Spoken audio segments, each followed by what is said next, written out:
Maybe.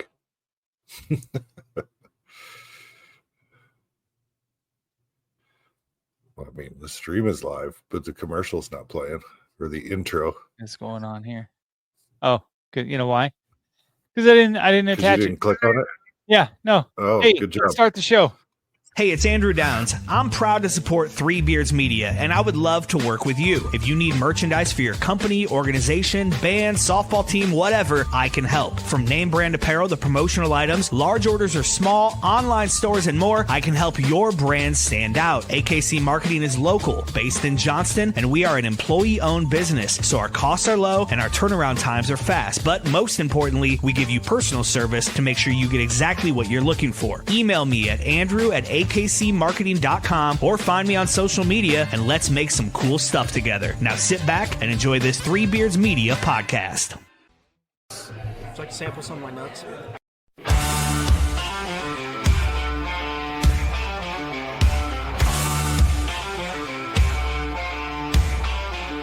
You can lift your weights, you can run your miles, but you ain't got what's been earned through trials. It ain't in the gym, ain't in the youth, it's in busting knuckles and hard-lived truth. Back's been sore since 99, but I still stack wood and I'll still outgrind. Call me slow, call me old, but I got hands that could bend pure gold. Ain't about muscle, ain't about speed, it's about the fire when the time comes to lead. You can talk real tough, you can flex real wide, but when it's time to dig in, boys, step aside. Old man strength, built to last, years of work, no need for class. Ain't no quit, ain't no doubt, you don't know tough till you've been worn out.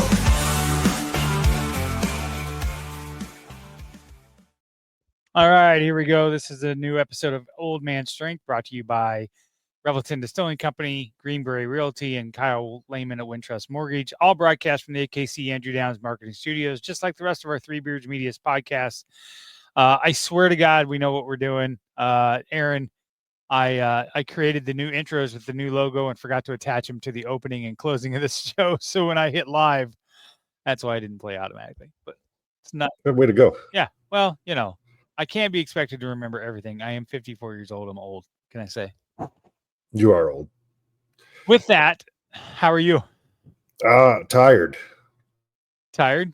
Quite tired. Yes. Yeah, you're doing some travel. Yeah. I spent 10 hours. No, scratch that. 11 hours on the road today, in and out of my truck. Only 4 stops that accumulated maybe 2 hours of that time. So about 9 hours of driving to make 4 stops.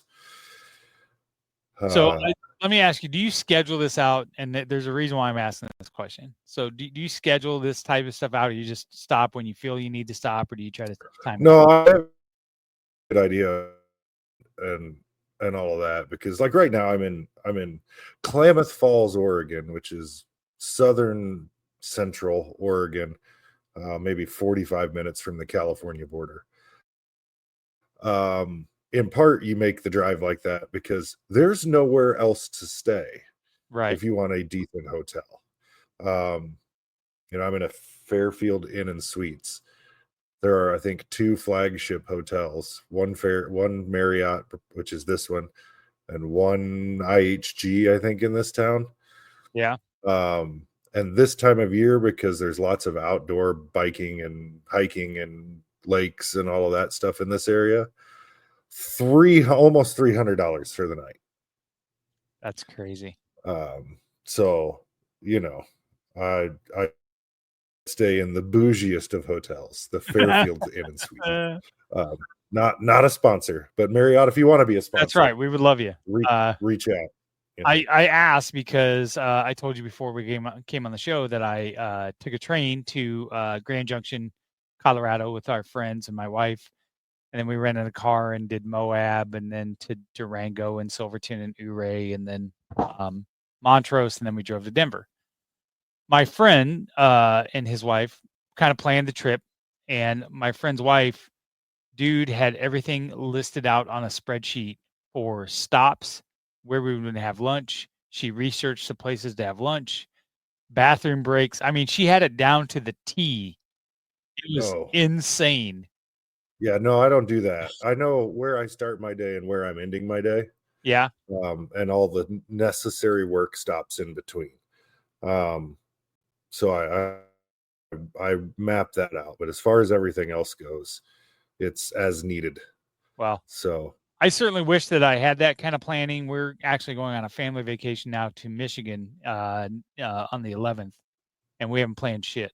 So we're just gonna play it by ear and kind of your deal. We're gonna get up every morning, see what the day takes us, and hopefully end up back at the VRBO at the end of the day. So we'll see what happens. yeah, well, I mean, as long as you got a place to stay, right? So that's taken care of. So we're good on that's that. the key. The That- really the only real thing you comes have back to plan on vacation is where you're going to sleep. Right. After that, it's all pretty flexible. I mean, And unless there's something you really, really want to do that requires tickets, Yeah. of course, we've got quite a few of those types of activities when we go to Dublin in August. Jameson tour and Guinness tour, and you got to book that kind of stuff. But I've got entire days while we're out in Galway where there's nothing on the calendar. One of which is my birthday. that And sounds the plan is when the bar opens, I'm going to be there, and when the bar closes, I'm going to be there. And I don't know how that works in Ireland, but I'm fixing to find out.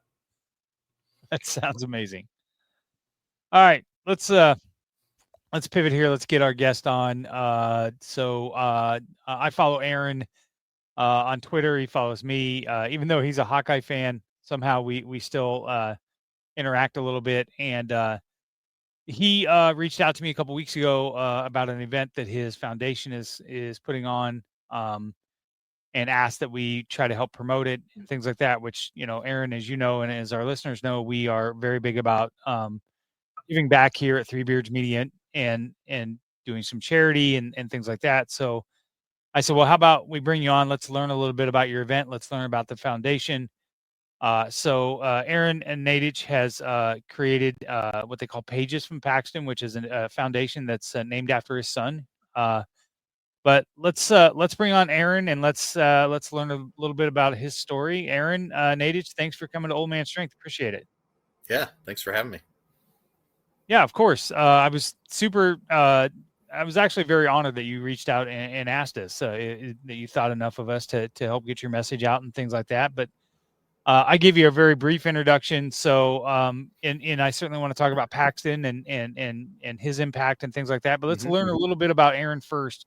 Aaron, where'd you grow up and what are you about? Sure. Yeah. So I actually grew up mostly in Pennsylvania. I was an Army brat, and that's actually, I randomly went from Pennsylvania to Iowa on an ROTC scholarship. So that's what got me to be a Hawkeye.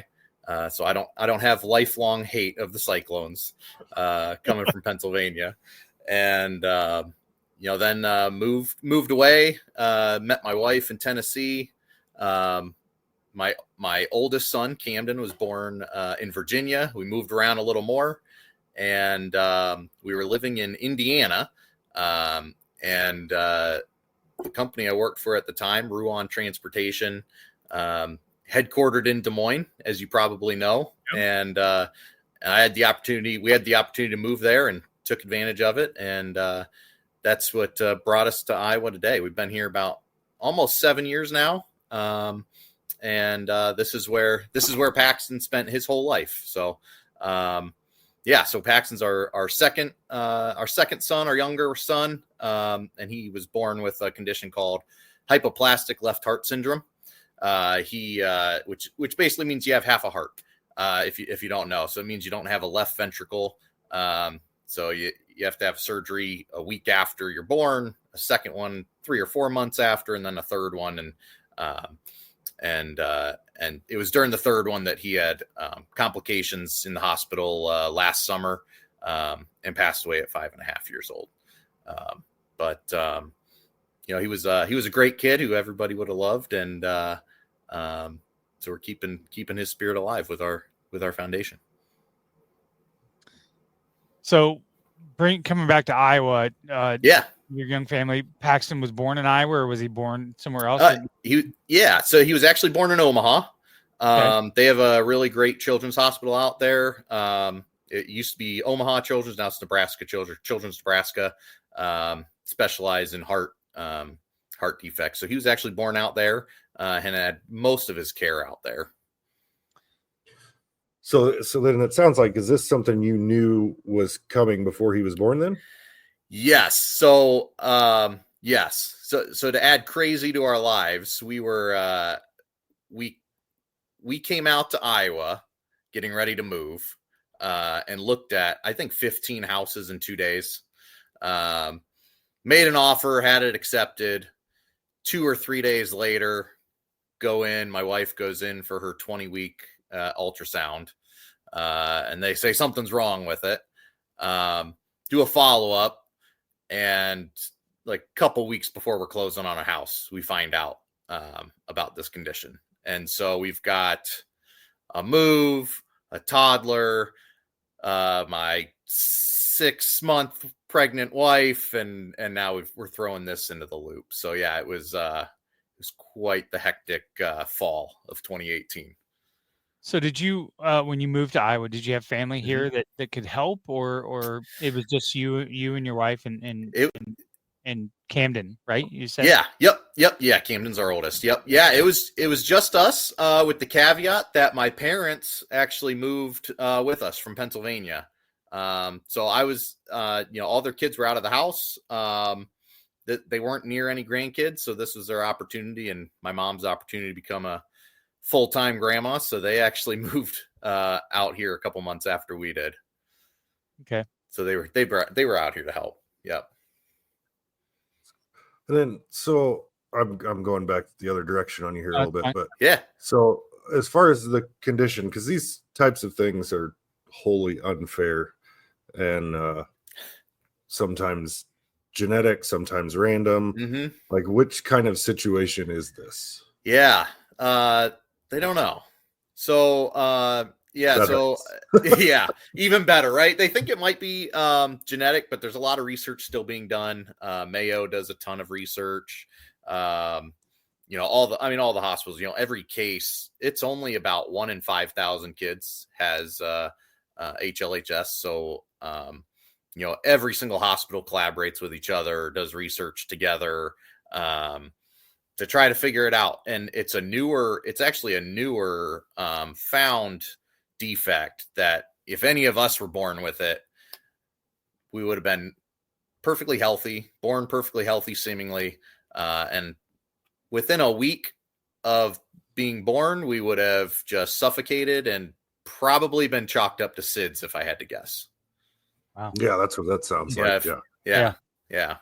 But now technology has come so far that, there's someone that we follow who's, I believe in his early 40s now, was like one of the very earliest, to survive with this. And most adults are in their 20s now. So it's, technology is constantly evolving with it, but we don't know. We don't know if it was random or genetic, but hit the unfortunate jackpot. When you say things like the technology has gotten better and things like that, I think it's awareness too, and knowing that the doctors need to look for those things too. I can tell you as a father of twins with Williams syndrome, which is a rare genetic disease. Yeah. It's very, very rarely diagnosed. Sometimes you have to have certain symptoms and things like that. Yeah. And a lot of times the doctors have never even heard of it. So, when organizations are out there raising money for those things, it's really to help raise awareness so that you can get better detection and early in life and things like that. We go to a Williams syndrome conference every 2 years ago, and I listened to a story of a young mom who adopted a young child who was Black, and they came from a very poor neighborhood and things like that. And she was just telling the story. She's like, I don't know that if he would have been in a different environment, that the resources and stuff that he would have grown up with would have diagnosed him. Yeah. It's things like that. So those organizations do a lot of good to raise money to help for that. Yep. No, that's so true. Yep. Any detection you can get for any of these, before were they diagnosed before they were born or after? Oh, actually my wife, my wife is with her first husband. They had twins, and about a month before their first birthday, they just were constantly sick and constantly throwing up, and and couldn't keep food down or whatever else. And part of Yeah. Williams syndrome is a calcium, I wouldn't say deficiency, but they can't have too much calcium. It makes them very sick. And so she said for like the first couple weeks, they just would send her home and say, you know, they got the flu or whatever, you know. Yeah. And then finally they ran some tests, and she had to go to Mayo to get a full diagnosis. But so it's so tough when they're that young too, because they can't tell you what's wrong, right? It's just such a guessing game a lot of times, right, based on symptoms that are in everything. Yeah. I'm curious. We talk a lot about dads here and being a dad and things like that. I was just on I was on a podcast a couple weeks ago called Dadically Incorrect, where we talked about the challenges of, it's actually a clever name. Nice. Yeah. It talks about the challenges that dads go through and parents, you know, of children that have special needs or have medical conditions and so forth. And how do you split your time between, you know, the other children that are not sick and making sure that they're valued and things like that. Talk a little bit, if you're comfortable with it, about how you challenge that, because I think a lot of people are interested to know how parents handle that type of stuff. That's such a challenge. And I remember, I actually remember reflecting on that at Camden's birthday last year. Of, you know, we were in the hospital. He was with his grandparents, my parents, and we were planning on being there for his birthday, but things had gone south. We had, you know, we made the decision to stay, and it's so tough. You have to go out of your way, I feel like, to make sure that your healthy kid, or, you know, gets that attention, because it's so easy to put this barrier around the kid that naturally needs more attention, with whether it's you know, health or development. You know, Paxton was developmentally delayed with all of his time in the hospital. He was also autistic, so he had a lot of therapies, and it was just easy to seek out the opportunities with him. That it's a challenge. You've got to really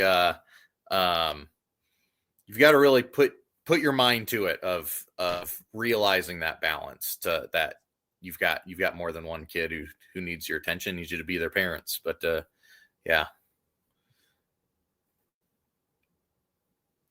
I to follow up on that a little bit, as a fortunate father who has a normal child, Chris, you're kind of asking you too here, because you have this situation as well.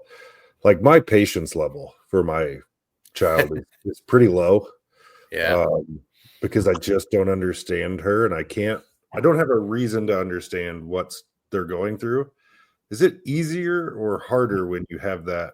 Like, Chris, your boys have Williams syndrome, so you know there's a causation behind behavior and all of this stuff. Does that make it easier to be patient and deal with that, or, you know, as opposed to like my kid who's just a shitty teenager sometimes? I'll answer first. Sure. It's extremely hard to do that, because for me, I've tried to raise the boys in an environment that, yes, I understand that they sometimes can't help it, and yes, I understand that they have a bigger difficulty understanding social situations and things like that. But I also know what a cruel world this is sometimes, and that I need to prepare them that not everybody is going to cut them a break when mom and I aren't around. So I still come down on them a little bit, more than maybe even sometimes harder, because I know that they're going to need it. They need to be in an environment where they understand certain social situations and things that they can and can't do. And also, sometimes you remember they're fucking teenagers and they're mouthy, and the problem now is like, I think both boys are a little less mentally developed, as far as like, they're 22 years old, but they probably act like they're 15, right? So you see how old they are, and one of the biggest struggles for me is they want to do all these things that independently a 22-year-old kid wants to do, but you also know they're not mentally there to maybe sometimes handle some of that, right? And then, you know, you get the standard 15-year-old stuff that you got to deal with, and so it's not easy. I find myself constantly telling Caitlin a lot, hey, cut him some break. I won't cut them some slack, but then when Caitlin comes on and gets on them, their sister, I'm like, cut them some slack. They can't help it. And then to what I was talking to you with, Aaron, about, she's like, well, that's bullshit, because I don't get that kind of leeway. Like, why should they get special treatment?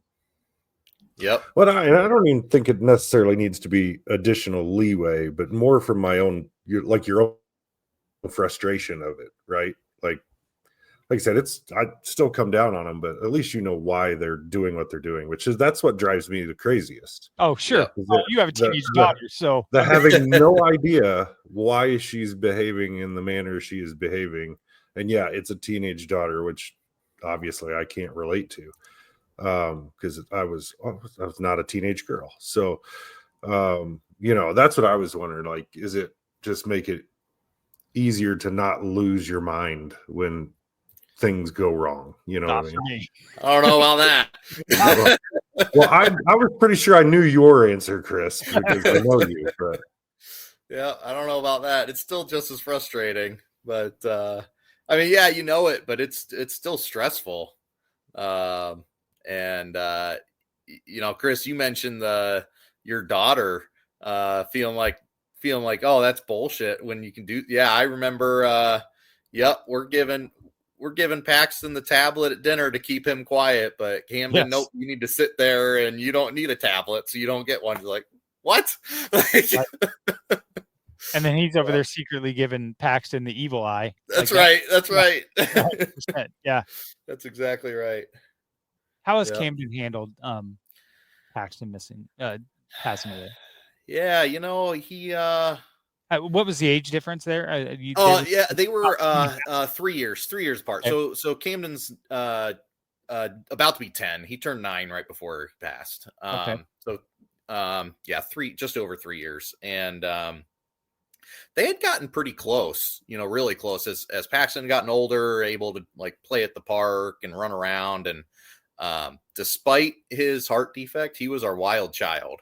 Like he would try to go climb the monkey bars. We went to Disney, and he wanted to go on bigger rides than Camden did.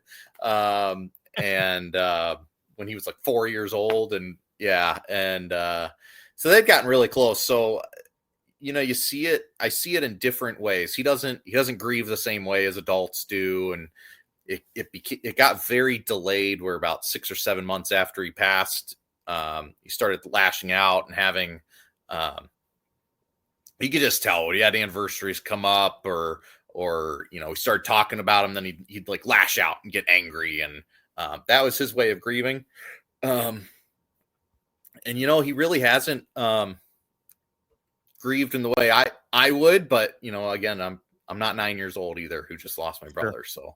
So I think overall, he's a pretty resilient kid. For things outside of his control, but he's for what he's been placed, and he's become pretty resilient, which makes me really proud.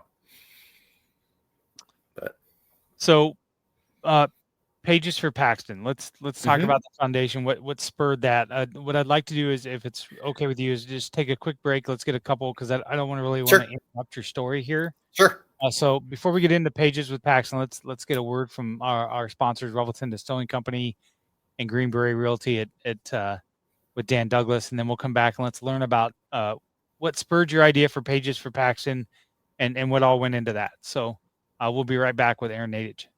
Making great tasting bourbon requires the perfect combination of ingredients, conditions, and time. The longer it rests, the better it tastes.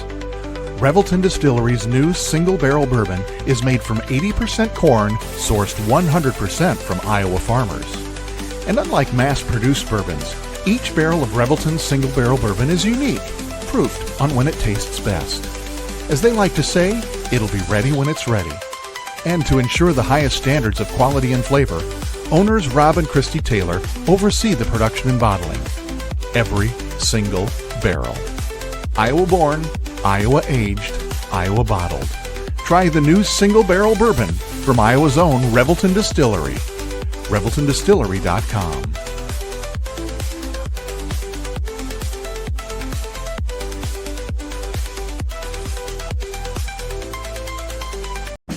In 2023, a crack Green Beret named Dan Douglas retired his military command and promptly escaped to a full-time career in real estate.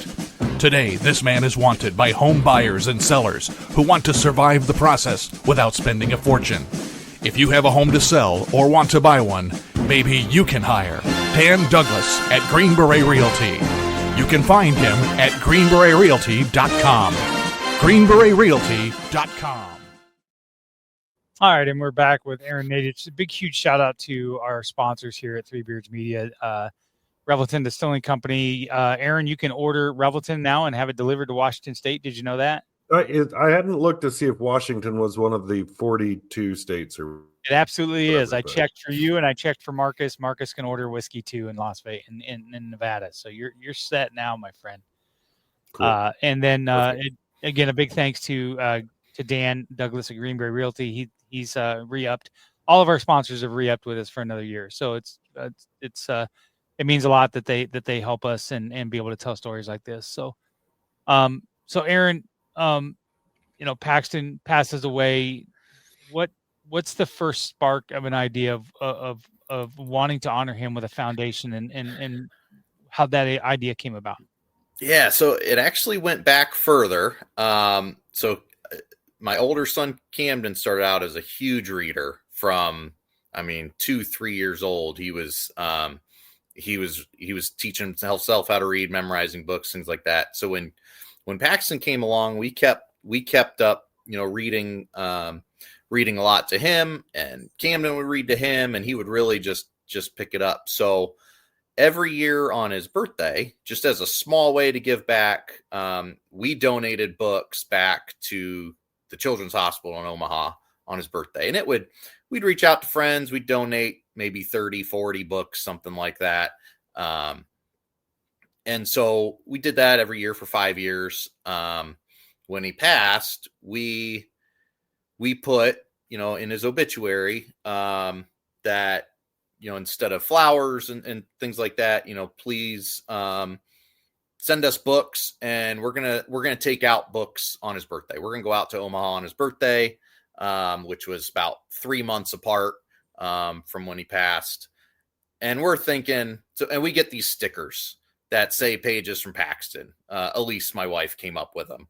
And we don't have a foundation at this point, but we're just doing these books, and we're thinking, let's order 500 stickers. That'd be great if we got that far.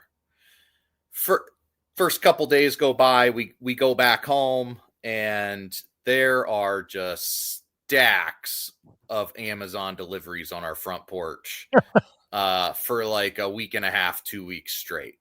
They came from coast to coast. From some friends that live internationally now sent books. People at work did a book drive. It was pretty incredible. Where he did his therapies, loaded up our van with books. We ended up donating 3,778 books on his birthday last November, which just blew away our expectations. And what got to us was when we delivered them. The Child Life folks were like, we have no budget for books. This is awesome. Like, you're filling up every floor of the hospital. They were so appreciative. And we just got to talking to different hospitals and find out that books are just not a priority when it comes to the Child Life budget. So we thought, this is our way. Both our kids loved reading. This is our way to help get books into hospitals. So soon after that, we looked into, how to get how to start a foundation, how to start a nonprofit and get IRS compliant and everything. And then came up with the, got it together, kept it as pages from Paxton, designed a logo with his handprint and his actual digital copy of him writing his name from preschool. And here we are, with the goal of just getting books into hospitals, into kids' hands, so that they can continue to read when they have extended stays in the hospital and keep up with their peers. So how did it, obviously the first time you did it, you hand delivered these things. Yeah. How does it all function now? Yeah, so we are taking them mostly right now to local hospitals. So we've got Blank Children's here in Des Moines, Omaha, Iowa City's an hour and a half away. Things like that. But we can ship anywhere. So what we're trying to build up is nurses or parents reaching out to our website and even requesting a book, and we'll get it to you.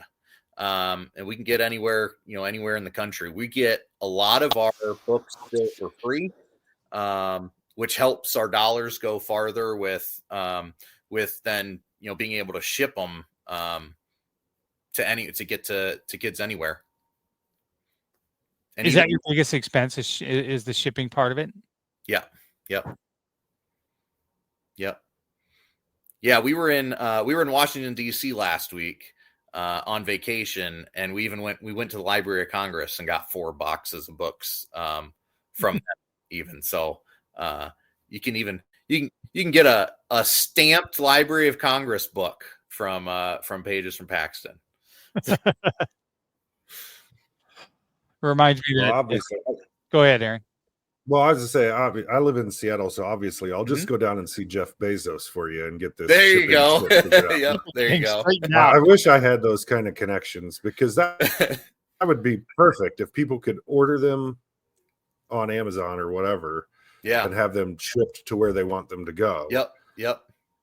With a sticker on them, and I mean, right.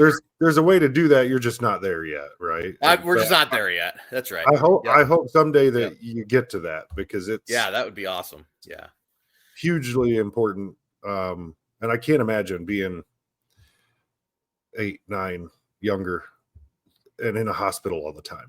Yeah, and how infuriating that would be without an outlet to escape into via books or whatever. So big fan of the idea. And even teenagers, we've got chapter books, just young adult, just it's amazing. We unfortunately learned just by meeting people in the hospital, talking to nurses, how many kids, whether it's a heart defect, cancer, you name it, spending long amounts of time in the hospital. And I mean, it's tough enough, when doing it as an adult. As a kid, you're developing, and school is passing you by, and your friends and everything, and so that's kind of a lot of the motivation. So we even have books for teachers, for like 4th and 5th grade, math, for the teachers in the hospital, because they don't have a very big budget either. Chris, you cannot send 50 Shades of Grey. That'd be hard to that'd be hard to pass out. Good book. I mean, from what I've been told, it's a good book. I totally had an interesting question, and now you've completely derailed me, Aaron. Well, it's not hard to do. I know, right? No, but I know what I was going to say. You talked about, the kids that have heart defects and they have cancer and things like that. And I've told this story before. I in 2017, when I had cancer and I would go to John Stoddard downtown. I'd go in there, and there was a little boy there that had a mask on. He was getting chemo. He was already there. I'd start about 10 o'clock. That kid was already there, and the kid was still there when I would leave every day. And I remember telling my wife and my kids at the time how empowering that was, to know that the amount of, I'm sure, complaining and things like that, but that how tough that little kid was. And if I'm going to sit over here, a grown man, feel sorry for myself, I just wasn't going to do it. You know what I mean? And it's very empowering to watch that. And it was kind of the same thing, during COVID and things like that, when, those kids were wearing those masks and things like that. And then you have people complaining about masks. And I'm just like, not to dive into a political thing, but come on, like, little kids have to wear that all the time. Like, it's, you're telling me that you can't do that? Like, it's, so I just think it puts people's lives in perspective when you see things like that. Absolutely. Yeah. our lives did not fundamentally change when COVID hit. Paxton was already medically fragile and had to wear masks when, at times, just like the kid you saw. Yeah. Yeah. Well, so one of the fundraising that you're doing is your golf tournament and things like that. Mhm. So, what I want to do is, this is normally where we would do the Kyle Lehman Wintrust Mortgage question of the pod, where we would ask you some silly ass question and embarrass you. But rather than do that, It's 2 a.m. and you're going through the Taco Bell drive. right, yes, that's right. We're gonna give you. I've tried walking through one before. Is that where we're going with this, or no? But what I'll do is let's get a word from Kyle Lehman at Wintrust Mortgage, and let's talk about your golf tournament. Yeah, how that idea came, how that all is going to tie together, and let's learn about pars for Paxton. So, sure. Which, if I'm playing in that, I'm pretty sure I won't have any, but that's a whole nother story. All right, so let's get a word from Kyle Lehman. We'll be back. We'll probably sell you some mulligans, Chris. Oh, I'm buying a shit ton of mulligans. So there we go. Whether you're buying, selling, or refinancing your home, or if it's simply time to renovate the one you're already living in, you need an experienced mortgage professional to help you analyze your financing options and to make sure the closing goes smoothly.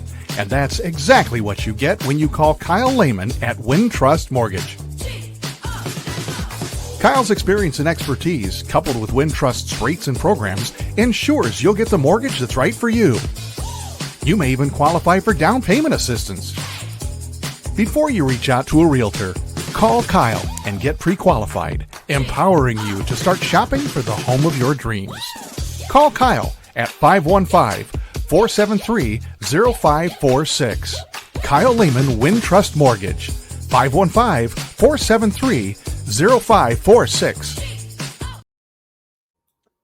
And we're back. We're back with Aaron Naiditch from Pages with Paxton.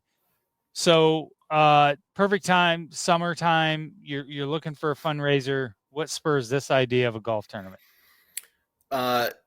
Nothing other than my dad and I like golf, and so we've got. So it started with, we like golf. Seen a lot of fundraisers before, and my dad's actually chairing the committee for the golf tournament this year, so he was excited to help with that, and we wanted to have it at a place that had mini golf too, which significantly limited our options then, because it's a kid focused organization. We wanted to include kids in a way there too. So it is August 15th. Mm-hmm. It's a blank golf course over on the south side of Des Moines. My home course. I've played that course quite a bit. Not well. Yep. I've played. Yep. It won't help you. It probably won't. It probably won't. Maybe some of the events we have will help you though, Chris. Yeah, the mulligans. Yeah. Well, mulligans. We're gonna have play with a pro. We've got a golf pro coming that's going to play a hole with the group, and we're going to have a move up, that zigzag par 5. Yeah. I think it's the 16th hole, and you can pay to move the tee box up. That's awesome. Might help you a little bit. Might help us a little bit. That's right. Yeah. So what goes into putting this together? I've always wondered about what goes into putting on a golf tournament. How do you approach the golf course first and go from there? Walk us through that process that you've had to go through. Yeah, it's been a lot of learning this year, I'd say, for our first year. Is this your first attempt at the golf tournament? This is the first. Yep. And so, we really started with blank. We looked at, because they had the mini golf. I know there's some other courses that we might look at next year, but it's one we were familiar with, and we had a good discussion with another Chris who works there at the course in operations. We talked to him about rates, and they help a lot with getting signs out. We talked through our ideas with him, probably starting back in January, February. I don't even think we were a legal organization yet. We just knew that was coming. And so talked about what we wanted to do with the different events and fundraising, food, things like that, talk through pricing that he sees. We're going to have a silent auction, so space to set that up. Even though it'll be online, but being able to set up the stuff so that the golfers can see when they come through, and use of the mini golf. So he was really great, has been really great to work with. And that's really how we settled on it. Since it's a city course, there's no discount on rates. But he's really excited about our progress for the ability to fill up the course and, do just some fun things. And, we brought ideas for the play with the pro, and he's suggesting holes and moving up the tees. Like I said, we're also doing a beat the dad. So I'm going to be on a tee box, and we're going to have a raffle that you can win tickets for if you beat me on my drive. Because I'm not a great golfer, but one thing I do is hit the ball far. So we'll see if I can hit it in the fairway, but that's another story. But join the club. Yeah. So, and that'll be a good way for me to see all the golfers and meet all the golfers that are playing that day. So I'm excited for that. And just really, they do a lot of it for you. So then you got to do the fundraising and getting whole sponsors and just reaching out. Like I reached out to you, reaching out to businesses that where we have contacts, and so we have 10 whole sponsors so far. So anybody listening, there's still 8 more available, and we have my company. I'm fortunate enough that they were generous enough to be the title sponsor of the tournament, and that's really where a lot of fundraising comes in is getting businesses there, Sure. And then they get people onto the course too, because those sponsorships come with foursomes. So right. Yeah, it's and then going around to businesses to get prizes, gift certificates, emailing every golf company we could think of to get prizes, get what we can donated for the silent auction. So yeah, it's been a long 4 or 5 months, but still another month and a half of work to go. So, well, I'm sure you probably know this, but you can get all kinds of free donations for these types of things by filling out online forms. Yep. And that's what we've been doing. I ran a charity event here in Norwalk for 11 years, and you'd be amazed at how quickly you fire off an email and things like that. Businesses are willing to help you out and things like that. Yep. Well, as I told you in our DMs and in our conversations, I think you said a whole sponsorship is $100. Is that right? A cart sponsor is $100. Yep. So cart sponsor is $100. Yep. So Three Beards Media is going to do a cart sponsorship, Mm-hmm. and then we're going to pay for a foursome to play. We'll announce a little bit of a fun thing we're going to do tomorrow morning. I've been waiting for Sean to tweet it out, but I'll be co-hosting the Morning Rush tomorrow morning with Sean on KXNO, and we're going to do a fun little thing and fill out the foursome that way. So more to come on tomorrow morning, but it'll be Bill Blank from Billy and Willie's podcast and myself that'll be playing. We're gonna see if we can score a couple other people. Oh, I thought maybe we were going to get a good team because you weren't playing. Well, it's a lot better than I am. Thank you very much. So Bill, I'm not worried about Bill. It's you. We're giving out a prize for the most honest score too. So well, then that's not goes Bill. both ways. Bill, like the son of a bitch. So I will be. I'm just kidding. I'm unavailable to come because it's a long way away. Yeah, of course. That's right. Of course. Yeah. That's right. Well, he's got Dublin in a week after that, I think. So. No, actually, I'm there. Oh, yeah. He's in Dublin already. I just wasn't going to rub that in. I fly to Yeah. Dublin on the 13th, so I'll miss it by a couple of days. We're gonna plan it a little earlier next year to maybe have some more flexibility on dates too. So Sure. Yeah. Knock it up so close to football season. Hindsight being 20. Yeah, absolutely, absolutely. So I'm also on the committee for a golf fundraiser right now. So I've been doing research into ways to raise additional funds outside of in Mhm. games and selling mulligans. Yeah. Like you sell the mulligans and you give them a 6-foot piece of string, and you can cut Yep. that off if you're inside the, so it doesn't count as a Yep. stroke, etc. One that my mom had told me about, which is fun before everything starts, and maybe because you have a mini golf thing as well, maybe you could figure it out with using that. Is they make a line on the practice green as far away and the most difficult putt possible to another hole. Okay. Charge $1, and if you make it, you win a bottle of booze. Oh, wow. Okay. So you donate. Somebody donates a bottle of booze, right? Okay. That's what they do. It could be anything, right, as a prize. But hey, I would love to see a 5-year-old win a bottle of booze for draining that putt. Right before they play mini golf. Right. Yeah, up and around as many corners, right, to make it as hard as possible. Yeah. And so, and just $1 to try, and you'll have people. My mom said that's a great idea. They make a couple $100 for their their cancer fundraiser when they do that. Before it ever starts. That's a big practice screen too. You can get a lengthy putt there. Yeah, that is they have somebody man it all day, so people can try again on the turn while they're waiting for their lunch or whatever. Yep. And then it's open like 20 minutes after the last group comes in. Okay. Yeah, I like that. But they said they make a couple $100 doing that. I'm sure. Which is a fun idea. And somebody will eventually make it, but if you make it hard enough, it, down a big slope and around a corner and right. It's not necessarily about making it. It's about the charity part. So yep. Sure. Yep. You bet. Well, Aaron, if there's Chris, on the other hand, would somehow make it on his first try, despite being the worst golfer on the planet. I will tell you that I happen to have a putting green in my office at work.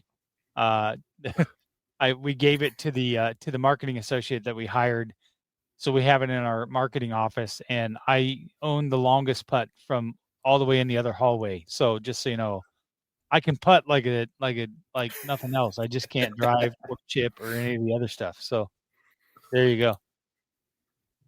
Well, Aaron, if there's anything else that we can do for that, we would love to be able to help you out. I'm super excited to be a little bit of a part of it. So what we'll do here is let's end it on a little bit of fun note. I'm gonna this is part of our charity section that we do. We always do a shut the fuck up moment.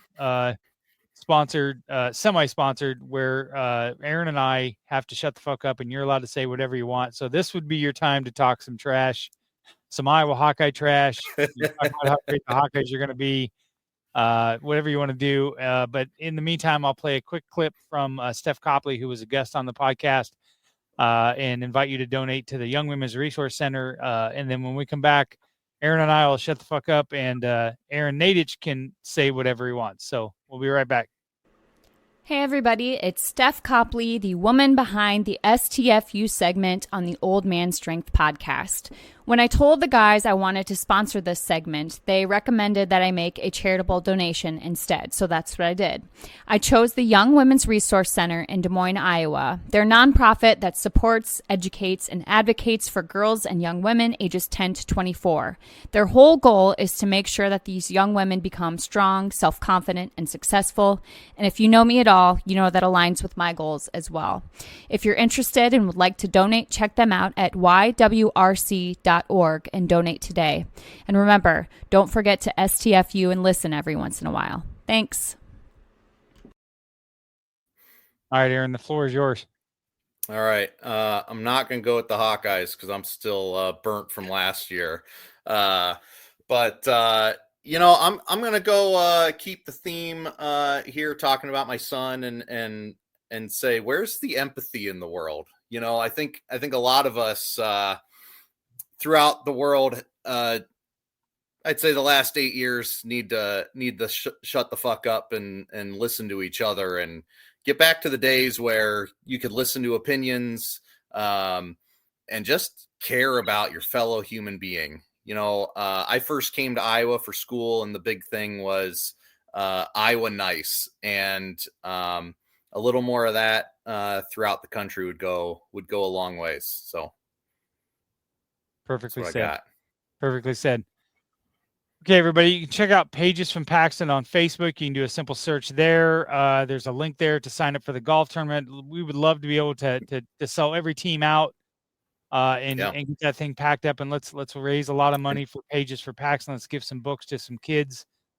Aaron, thank you so much for coming on. I'm sure it wasn't a super easy conversation, but it's always nice to be able to honor Paxton. So we certainly appreciate the opportunity. I appreciate you having me on. Thanks a lot. All right. Aaron Wall, I thought you were going to finish. I will. I don't think I have anything else. I mean, I was on top of it today. I asked good questions, and you were engaged. I'm proud of you. I maybe I need to drive 9 hours before every podcast just so that I'm focused in, because I can't focus on anything else. Well, again, thanks so much, Aaron. Listen to the rest of the Three Beards Media Network. We have Billy and Willie's workshop tomorrow night. Aaron, I don't know if you've ever listened to that podcast, but it's an absolute off the rails, complete shit. Give it a try. I have not yet. It's the funniest thing I've ever heard. So that we've got some Side of the Storm. I know Hawk's Eye View is gearing up to get ready for the season. And then, of course, chair shots and chokeholds on Thursday nights. If you're a pro wrestling fan, we got a lot of great content. Thank you again to our sponsors. Order that Revelton if you're in one of those 42 states. And with that, we are out of here. Old man strength, built to last. Try to break me, you won't get past. Ain't no quit, ain't no doubt. You don't know tough till you've been worn out. We'll make it.